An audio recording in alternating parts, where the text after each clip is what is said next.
जय हिंद दोस्तों, स्वागत है आपका हमारे YouTube चैनल ज्ञान आरबीएल में।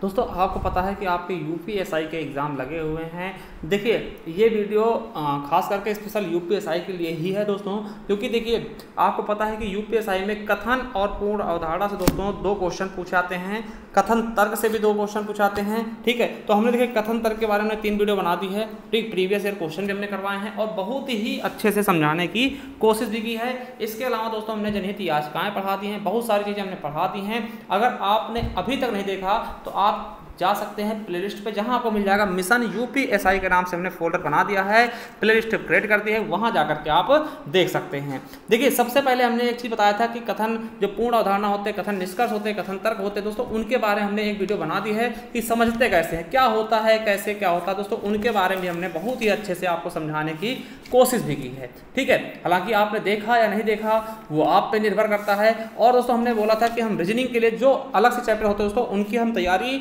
आपको करवा देंगे। ठीक है, रीजनिंग हो गया, हिंदी तो पूरी हम पढ़ा चुके हैं। ठीक है, तो चलिए शुरू करते हैं दोस्तों।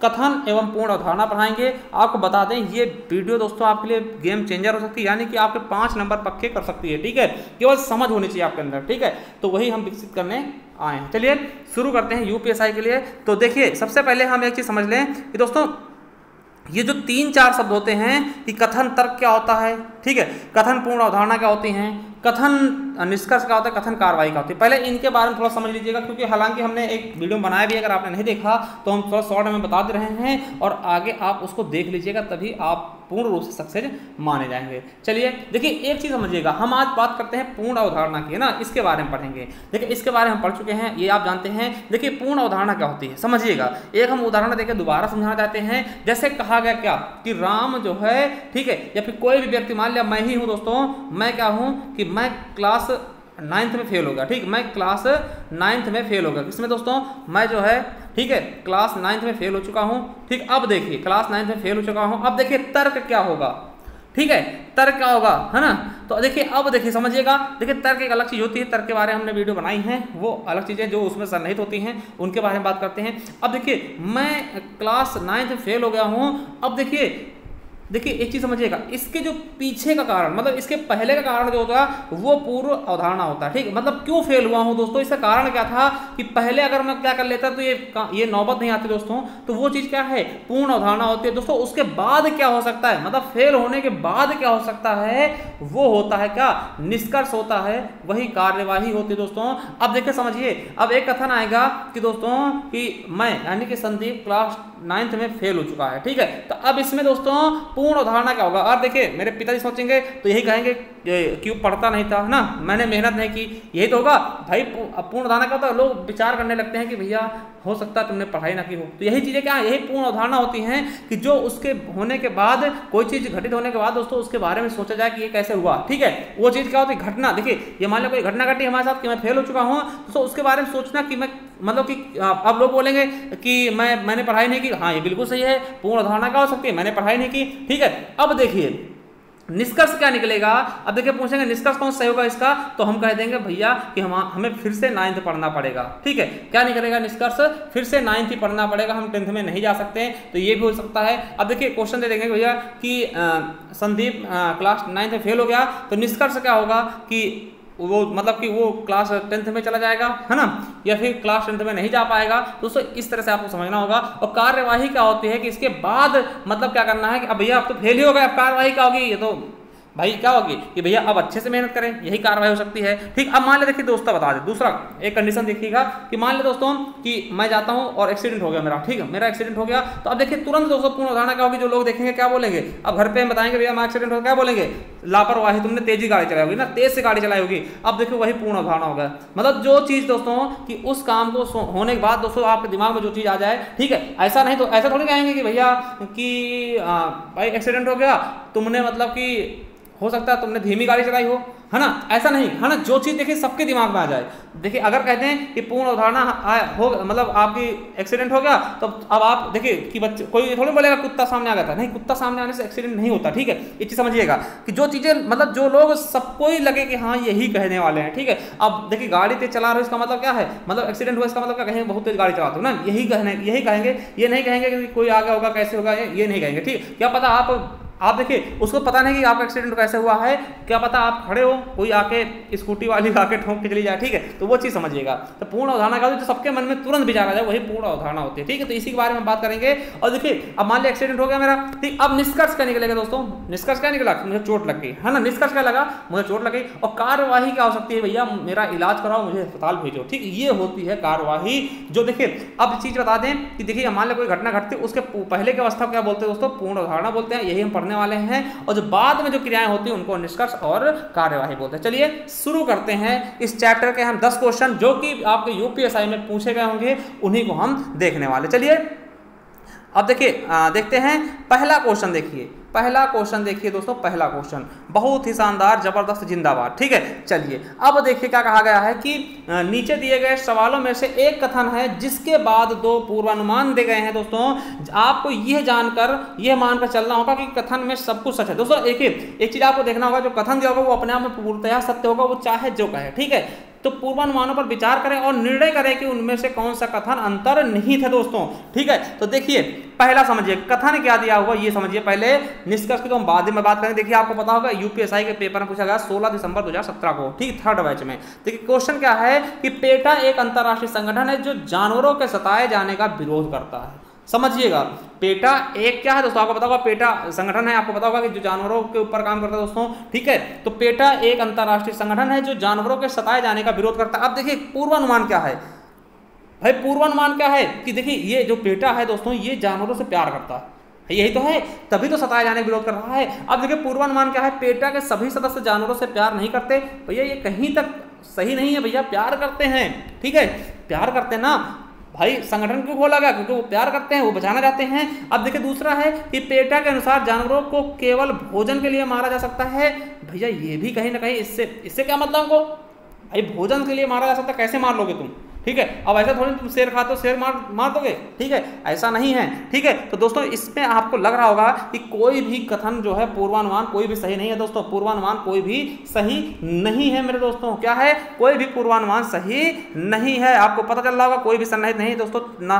देखिए तो कौन सा हो जाएगा, पूर्वानुमान 1 और 2 में से कोई भी सन्निहित नहीं है दोस्तों, हमारा बी ऑप्शन बिल्कुल और बिल्कुल राइट हो जाएगा। चलिए अगले क्वेश्चन की तरफ बढ़ते हैं दोस्तों। अगला क्या कह रहा है, देखिए कथन सीधा कथन की तरफ चलते हैं दोस्तों। और 16 तारीख को पूछा है क्वेश्चन है, क्या है कि एक रिपोर्ट कहती है कि भारत सांस्कृतिक विरासत के मामले में सबसे अच्छे देशों में से एक है। क्या सबसे अच्छे देशों में से भारत क्या है, सांस्कृतिक विरासत में से पहले स्थान पे, नंबर 1 है दोस्तों, अव्वल नंबर पे है, ठीक है। तो इसका मतलब क्या होगा, ठीक है, तो इसके बारे में देखेंगे कि भैया ये क्या कहना चाह रहा है, इसकी क्या दिक्कत है, ठीक है। तो देखिए पहला है दोस्तों कि भारत के लोग अगली पीढ़ी तक सांस्कृतिक प्रथाओं के अच्छे वाहक थे, ठीक है। भैया क्या कह रहा है कि पहले जो हैं भारत के लोग दोस्तों, मतलब कि पहले जो है दोस्तों अच्छी क्या थे, है ना।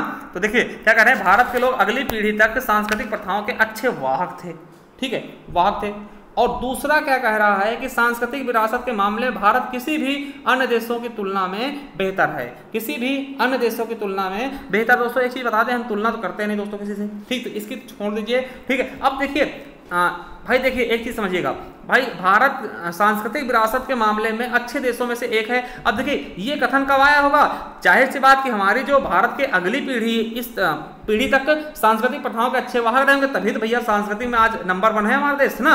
तो ये दोस्तों पहला क्या हो जाएगा, पहला पूर्वानुमान क्या है, बिल्कुल सही है। क्या है पहला पूर्वानुमान क्या है दोस्तों, बिल्कुल राइट है। क्योंकि दोस्तों आपको पता है कि एक अच्छी रिपोर्ट में क्या कहती है, भारत सांस्कृतिक विरासत के मामले में सबसे अच्छे देशों में से एक है। और यही देखिए समझिए, यही तो है कि भाई सबसे अच्छे देखो देशों में से एक कैसे होगा, जब दोस्तों क्या होगा, तो भारत के लोग अगली पीढ़ी तक दोस्तों सांस्कृतिक प्रथाओं के अच्छे वाहक रहे थे, तभी तो होगा ये, ठीक है, तभी तो ये रहेगा, ठीक है। तो हमारा क्या हो जाएगा दोस्तों, पहला क्या होगा, पूर्वानुमान बिल्कुल और बिल्कुल राइट हो जाएगा। यानी कि हम ए नंबर बिल्कुल राइट कह सकते हैं कि पहला पूर्वानुमान क्या है, अंतर्निहित है, ठीक है। चलिए अगला देखते हैं दोस्तों।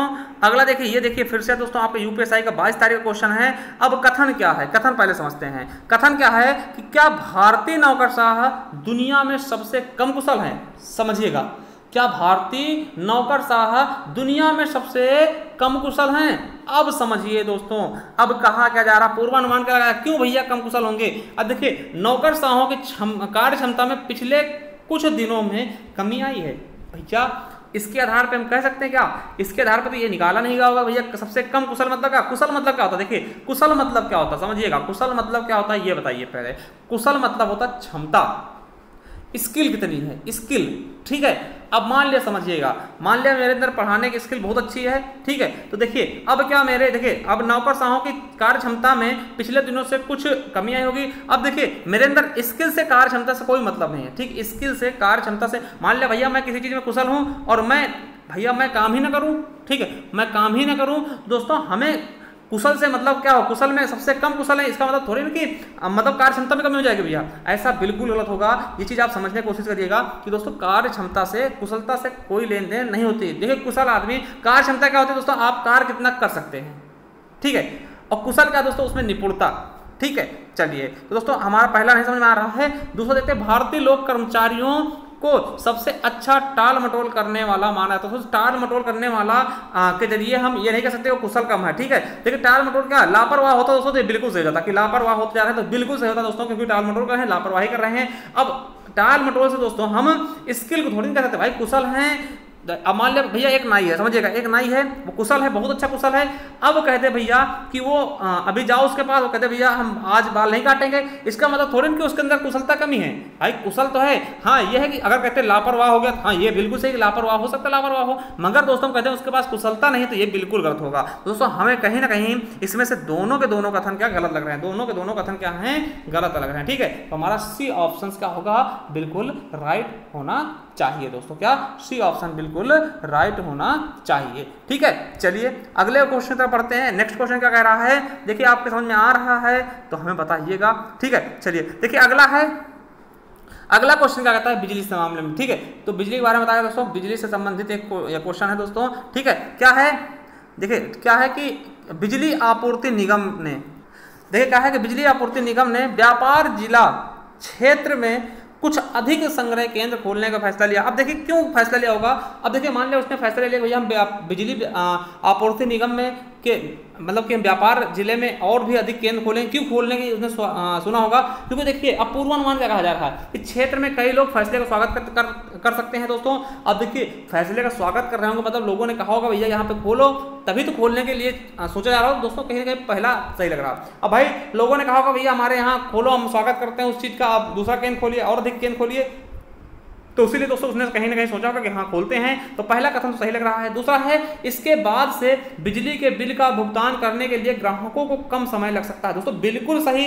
अब भैया केंद्र ज्यादा खुलेंगे तो दोस्तों भीड़ बहुत कम लगेगी और समय भी जल्दी जल्दी हो जाएगा, तो ये बिल्कुल सही दोस्तों, हमें लग रहा है दोनों सही होने चाहिए और दोनों सही हो भी जाएंगे दोस्तों। क्योंकि देखिए अब देखिए बिजली केंद्र खोलने का मेन पूर्वानुमान क्या होगा, भैया बिजली केंद्र खुलेंगे तो भैया लोग कहीं ना कहीं कह रहे होंगे लोग भैया खोलो यहाँ पे, ठीक, पहला चीज तो ये सही बिल्कुल सही है। दूसरा क्या, अगर खोल देंगे दोस्तों तो ग्राहकों को कम समय लगेगा, भाई भीड़ ज्यादा लगेगी तो लाइन लंबी लगेगी तो लोगों को बहुत ज्यादा समस्या होगी। अब क्या होगा, 2-3 खुल जाए दोस्तों तो इससे क्या होगा कि लोगों को भी बहुत ज्यादा सहूलियत मिल जाएगी, यानी दोनों के दोनों पूर्वानुमान क्या है, अंतर नहीं था दोस्तों। अब 22 तारीख को पूछा गया क्वेश्चन है सेकंड शिफ्ट में। चलिए अगले क्वेश्चन तक चलते हैं कि देखिए क्या कहा गया है, क्वेश्चन क्या है दोस्तों समझिएगा, ये है उत्तर प्रदेश 16 दिसंबर 2017 का, क्या 16 दिसंबर 2017 को पूछा गया क्वेश्चन है दोस्तों। और इसको देखिए बहुत अच्छा क्वेश्चन है जूम से संबंधित, क्या जूम आप जानते होंगे, जूम ब्रांड, ठीक है। चलिए अब देखिए क्या है कि भारत में बन रहे सभी मोबाइलों में क्या कह रहा है कि भारत में बन रहे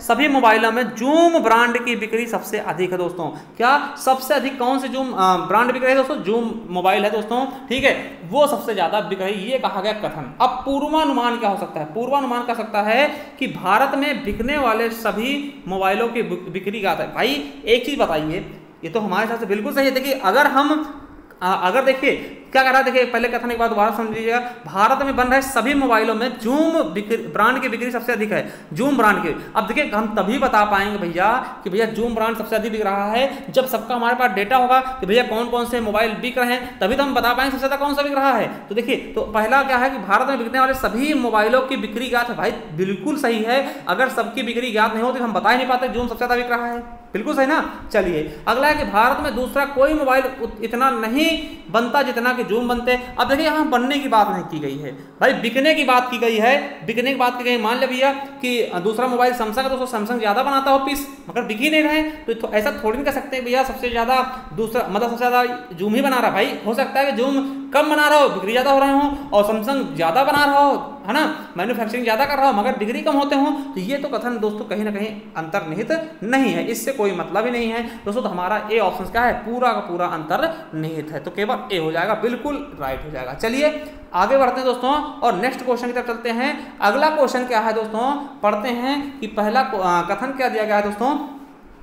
देखिए ये 16 दिसंबर क्वेश्चन है और कथन है हमारा कि जानू की क्रांति को सलाह बसंत ऋतु में न्यूजीलैंड घूमकर आइए। ठीक है, जानू ने दोस्तों क्रांति को सलाह दी। ठीक है, जानू जो एक दिन जानू है दोस्तों, जानू नहीं है, जानू है ना, जानू ने क्रांति को सलाह दी कि बसंत ऋतु में आप न्यूजीलैंड घूम कर आइए। समझिएगा, न्यूजीलैंड घूम कर आइए। और देखिए इसका मतलब क्या हुआ। ठीक है, ये मतलब क्या हुआ कि देखिए घूम कर आइए। अब देखिए पूर्वानुमान क्या है, क्रांति विदेश यात्रा की योजना बना रही। भाई क्रांति क्या है, विदेश यात्रा की योजना रही। देखिए घूम कर आइए, आइए ना, तो इसका मतलब क्या है भाई, कहीं ना कहीं बिल्कुल सही है। जानू की क्रांति को सलाह है तो भाई कहीं ना कहीं वो विदेश की योजना बना रही, तभी तो कह रही है कि भैया घूम कर आइए ना, विदेश की योजना। विदेश ही तो जाओगे भैया, ये तो भारत में है नहीं भाई, न्यूजीलैंड भारत में तो नहीं, विदेशी तो बात की जा रही है।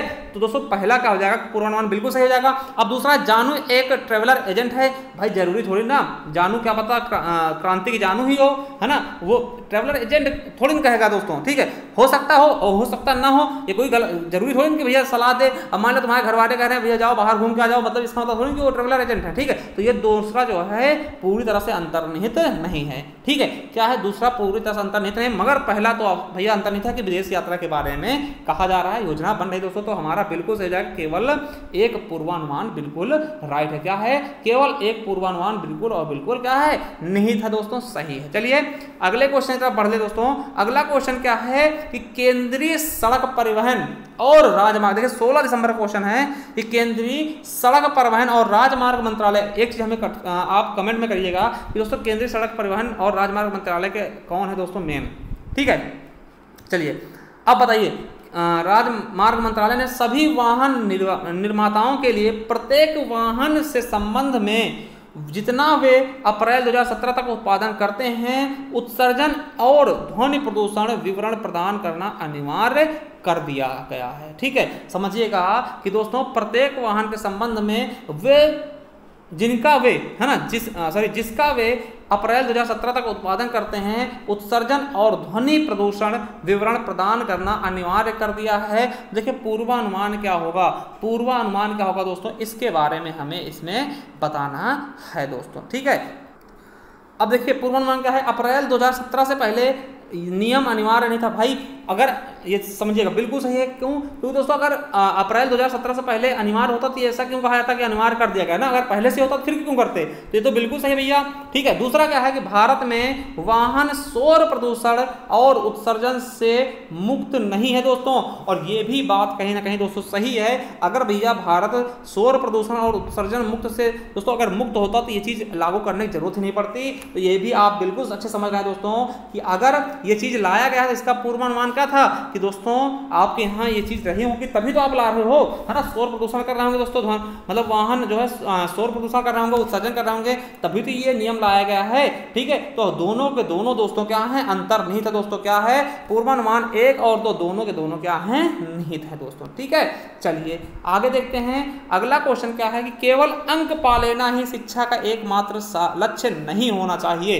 क्या कहा गया है दोस्तों, पूर्वानुमान क्या है, और आपका 16 दिसंबर क्वेश्चन है कि केवल अंक पा लेना ही शिक्षा का एकमात्र लक्ष्य नहीं होना चाहिए दोस्तों। ठीक है, तो समझिए पहला क्या कहा गया है कि भैया अंक रोजगार प्रदान नहीं करते। भाई देखिए कह रहा है कि केवल अंक पालोगे, इसका मतलब नहीं शिक्षा मतलब एक है लक्ष्य है केवल अंक पाना, तो इसका मतलब कहीं ना कहीं समझ सकते हैं कि अंक रोजगार प्रदान नहीं करते। बिल्कुल सही दोस्तों, अंक रोजगार प्रदान नहीं करते। आप 10th में अंक ले आइए दोस्तों। मेन क्या है दोस्तों, कंपटीशन।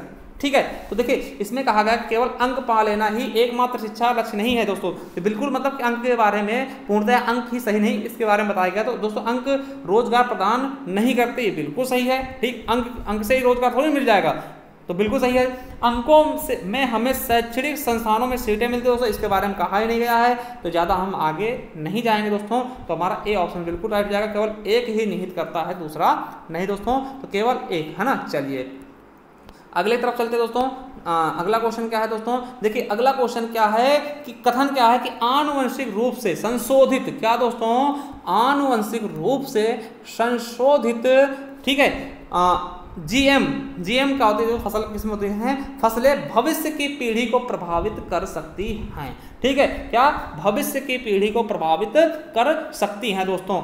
और देखिए इसमें पहला कथन क्या है कि जीएम फसलों से स्वास्थ्य पर प्रतिकूल प्रभाव पड़ सकता है। देखिए जीएम फसलों से स्वास्थ्य पर प्रतिकूल प्रभाव पड़ सकता है दोस्तों, तो इसके बारे में कोई भी कथन सही नहीं दोस्तों, ठीक है। एक मत समझिए, बिल्कुल एक मत समझिएगा। देखिए इसमें क्या कहा गया है कि जीएम, देखिए दोबारा पढ़ती है, आनुवंशिक रूप से संशोधित जीएम फसलें भविष्य की पीढ़ी को प्रभावित कर सकती हैं। क्या भविष्य जो पीढ़ी आएगी दोस्तों उसको प्रभावित कर सकती हैं, इसका मतलब क्या होगा। अब देखिए पूर्वानुमान समझिएगा, क्या पूर्वानुमान समझिएगा कि जीएम फसलों से स्वास्थ्य पर प्रतिकूल प्रभाव पड़ सकता है दोस्तों, बिल्कुल सही, तभी तो कह रहा है कि प्रभावित कर सकती है दोस्तों, तभी तो कह रहा है प्रभावित कर सकते हैं, इसका मतलब प्रतिकूल प्रभाव पड़ सकता है दोस्तों, बिल्कुल सही। देखिए इसी से एकदम बिल्कुल सही हो जाएगा, पहला सही है। अब देखिए दूसरा क्या है, क्योंकि संसाधनों का अधिक शोषण हो रहा है, सो लोगों को जीएम फसलों पर भरोसा करना चाहिए दोस्तों, ठीक है। संसाधनों का अधिक शोषण हो रहा है दोस्तों, तो मतलब हम लोगों का जो जीएम फसलें दोस्तों उन पर भरोसा करना चाहिए दोस्तों। तो देखिए इसके बारे में कहीं कुछ कहा नहीं गया है, हम देखिए कथन को ही पूर्णतः सत्य मानते हैं दोस्तों, ठीक है। तो इससे कोई भी लेना देना नहीं दोस्तों, हमारा दूसरा ऑप्शन बिल्कुल राइट हो जाएगा, बी नंबर, ठीक है, कि अंतर नहीं था। चलिए अगले तरफ चलते हैं दोस्तों, और नेक्स्ट क्वेश्चन क्या है दोस्तों, 12वां क्वेश्चन देखते हैं कि हमें पूरे विश्व समुदाय में मौत की सजा को खत्म करने की जरूरत है दोस्तों। अब देखिए ये विचार क्यों आया होगा कि मौत की सजा ही खत्म कर दें। पूर्वानुमान क्या हो सकता है कि किसी राज्य को अपने नागरिकों को मौत की सजा देने का अधिकार नहीं है दोस्तों, ठीक है। देखिए पूरे राज्यों को अपने नागरिकों को मौत की सजा देने का अधिकार नहीं है दोस्तों, ये बिल्कुल सही है। कोई भी राज्य ऐसा थोड़ी कि मौत का अधिकार, हमें जीने का अधिकार दोस्तों, आर्टिकल 21 आप जानते होंगे, पढ़ा भी होगा, ठीक है, कि अबे भैया जीने का अधिकार तो है, तो ये बिल्कुल सही है दोस्तों, पहला ऑप्शन बिल्कुल सही है। अब दूसरा क्या है, केवल मौत की सजा ही अपराध की दर को कम कर सकती है दोस्तों, केवल जहां लगा वो तो बिल्कुल गलत हो जाता है, तो केवल मतलब कहीं भी लगे दोस्तों तो बिल्कुल गलत जाता है। तो हमारा पता है भैया केवल मौत के ऐसा तो नहीं कि सबको, अगर देखिए जहां फांसी देते हैं उसके बाद भी कहां रुकते हैं, ठीक, कोई भी चीज हो जहां फांसी होती थी पहले जमाने में, देखिए फांसी होती थी, क्या सब मतलब कि क्राइम सब खत्म हो जाता है, बिल्कुल नहीं, ठीक है। तो ऐसा नहीं है, कोई केवल एक चीज, कोई चीज नहीं हो सकता, ठीक है। तो हमारा एक ही क्या है, पूर्वानुमानित था दोस्तों, तो ए ऑप्शन बिल्कुल राइट हो जाएगा। चलिए दोस्तों आज के लिए इतना ही काफी। आपको वीडियो कैसी लगी जाइए दोस्तों शेयर करिए सेक्शन को, ठीक है, और बताइएगा दोस्तों हम क्या इसका दूसरा पार्ट भी लेकर के आए या नहीं दोस्तों। और आप जाइए प्ले स्टोर पे, वहाँ आपको मिल जाएगा मिशन यूपीएसआई के नाम से, उसे जा करके आप जरूर देखिए, और हमारे मैराथन क्लास है हिंदी की, ठीक है, उसे भी देखिएगा। और अगर हिंदी की पीडीएफ चाहिए दोस्तों तो आपको हिंदी की दोस्तों ई बुक मिल जाएगी, 50 रुपये की दोस्तों हिंदी साहित्य की है, और 50 ही रुपये की दोस्तों आपकी हिंदी साहित्य के इतिहास की है। तो इस तरह से अगर आप परचेज करना चाहते हैं दोस्तों तो हमें संपर्क कर सकते हैं। चलिए थैंक यू, मिलते हैं नेक्स्ट वीडियो, तब तक के लिए जय हिंद, जय भारत, वंदे मातरम।